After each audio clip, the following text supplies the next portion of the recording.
والذين كفروا أولياؤهم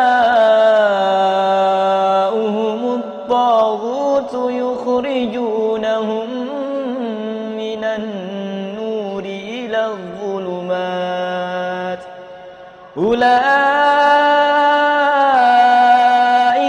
أصحاب النار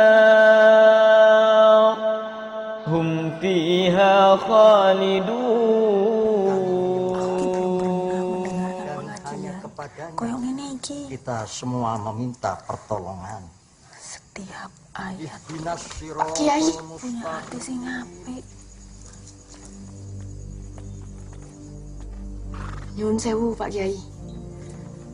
Menapa ingkang Kiai waos kala wau benar-benar arti dari surat Al-Fatihah? Kebenaran menika namung kagunganipun Gusti Allah Ndoro Ajeng. Saya sekedar menyampaikan apa yang saya ketahui.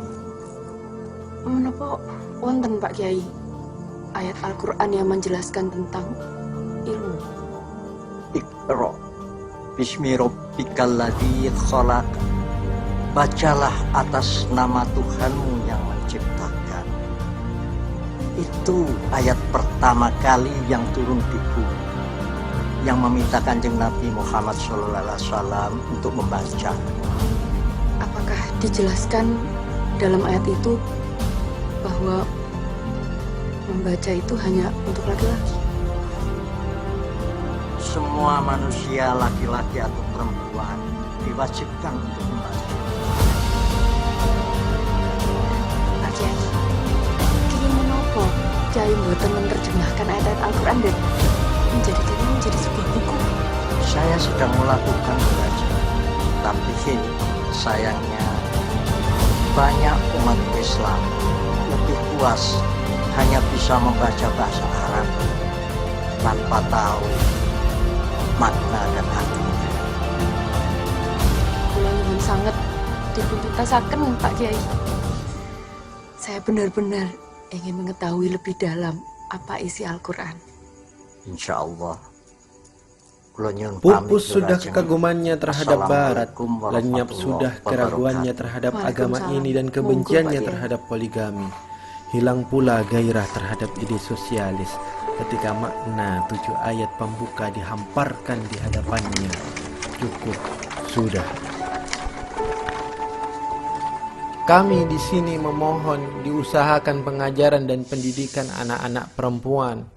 Bukan sekali-kali karena kami menginginkan anak-anak perempuan itu menjadi saingan laki-laki dalam perjuangan hidupnya, tetapi kami yakin akan pengaruhnya yang besar bagi kaum wanita, agar wanita lebih cakap melakukan kewajibannya, kewajiban yang diserahkan alam sendiri ke dalam tangannya, menjadi ibu pendidik manusia pertama-tama.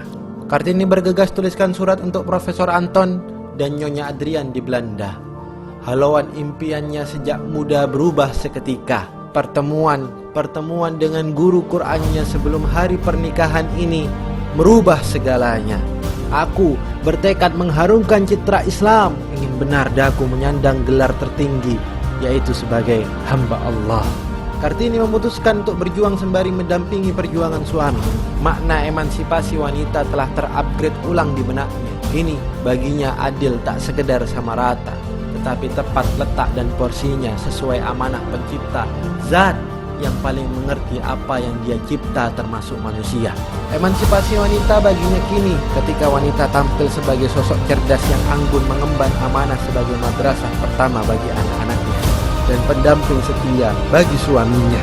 Emansipasinya bukan rumah bagi LGBT, melainkan hati yang bersemayam Quran di dalam dadanya. Di bawah bimbingan Kiai Haji Soleh Darat, guru yang sama dari dua pemuda yang kini melegenda sebagai Kiai Haji Ahmad Dahlan dan Kiai Haji Hashim Ash'ari. Dari bimbingannya tercetus sebuah mantra bangsa, kalimat habis gelap terbitlah terang. Di pernikahan Kartini, Kiai Soleh Darat hadiahkan terjemah kata 13 juz Al-Quran. Kartini menyebutnya sebagai ini kado teristimewa yang tak akan pernah bisa dinilai manusia, melampaui semua nilai yang mampu dijamah manusia. Namun sayang terjemahan itu terhenti karena Kiai Soleh Darat wafat tak lama setelah itu. Namun kobaran spirit Qurani Kartini tak ingin berhenti di sini, maka ia mencari seorang pengganti untuk meraup ilmu ke Belanda. Aku sangat ingin sekali memberikan beasiswa ini kepada seorang pemuda soleh dan cerdas asal Padang bernama Salim itu. Kelak kita mengenal Salim ini dengan sebutan Kiai Haji Agus Salim, tokoh pelopor perjuangan di bidang pendidikan dengan nafas Islam. Orang nomor 2 di Serikat Islam setelah Haji Umar Said Cokro Aminoto. Yang mereka berdua inilah kompak meramu kepribadian Bapak Proklamator Indonesia sejak usia muda, Presiden pertama kita, Insinyur Soekarno. Dan saya Agus Salim, akan hijrah bersama seorang Cokro Aminoto.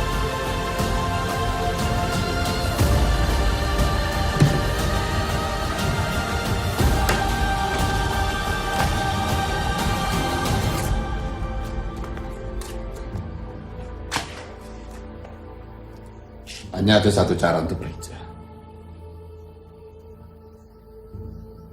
Setinggi-tinggi ilmu, sepintar-pintar siasat, dan semurni-murni tauhid. Dari Kiai Haji Soleh Darat, spirit Quran diwariskan kepada Kartini, dari Kartini kepada Agus Salim, dari Agus Salim kepada Soekarno, dan dari Soekarno kepada bangsa ini. Kekal dan abadi, Tuhan satu, dan kepercayaan kepada Tuhan yang satu inilah, tauhid inilah yang menjadi api yang berkobar-kobar menyala-nyala di dalam Quran itu.